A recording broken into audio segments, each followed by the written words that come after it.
2007 চনৰ মাৰ্চ মাহৰ 1 তাৰিখৰ পৰাই এই কেম্পাছত জড়িত হৈ আছোঁ। ৰাতিপুৱা 9টাত আমাৰ কেম্পাছত জইন হওঁ, পাছত 5টা বজাত আমাৰ ছুটি হয়।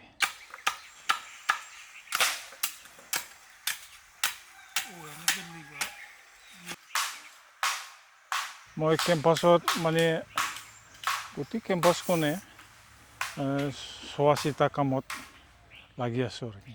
যেনে আপোনাৰ কেম্পাছত চাৰিওফালে কিবা বনবিলাক জংঘলবিলাক হৈ আছে, এইবিলাক চাফাই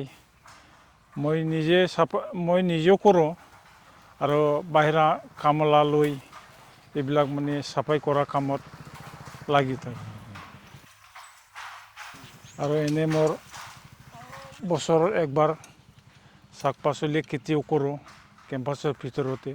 এইবাৰ খেতিটো কৰিছোঁ কেম্পাছৰ ভিতৰত লাফা, ওলকবি, ধনিয়া, মটৰো দিছিলোঁ।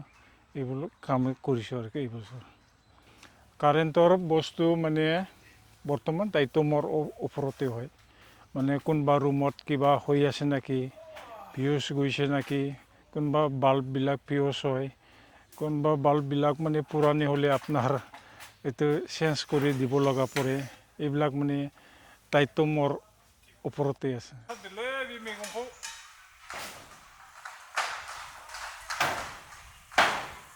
এতিয়া মানে কাম কৰিম মানে মোৰ নিজা বুলিহে মই ভাবোঁ আৰু লাগি থাকোঁ আৰু। ক'বলৈ গ'লে মানে মই যিটো কাম কৰি আছোঁ মানে লগেজনে কাম কৰাৰ মোৰ বহুত মানে ভাল লাগে আৰু কি। বাহিৰৰ পৰা মানুহ আহে, বহুত চিনাকি হৈ গ'ল।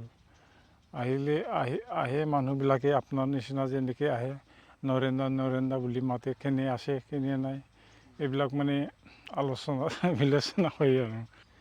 এন্তৰ যিটো নেকি ফাৰ্ষ্ট ইষ্টাব্লিছ হৈছে ইয়াত, তেতিয়া আমিও বিশ্বাস কৰা নাছিলোঁ, জনা নাছিলোঁ যে NGO বস্তুটো কি।